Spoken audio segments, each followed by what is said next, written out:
sangue ou no mar. Como ele habita nas águas, ele tem nadadeira. Então as duas últimas patas são nadadeiras, conforme vocês vão observar quando eu passar por aí. Olha lá, bonitinho lá. Olha lá, nadadeira. Tem 8 patas, as duas últimas patas são nadadeiras. Eu trago aqui porque eu não pego não, tá?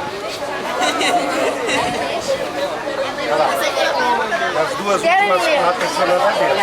São 4 patas, o casco dele é achatado e ele nada em alta velocidade, certo? Ele habita na água do mar ou na água salobra do mangue. O que é água salobra?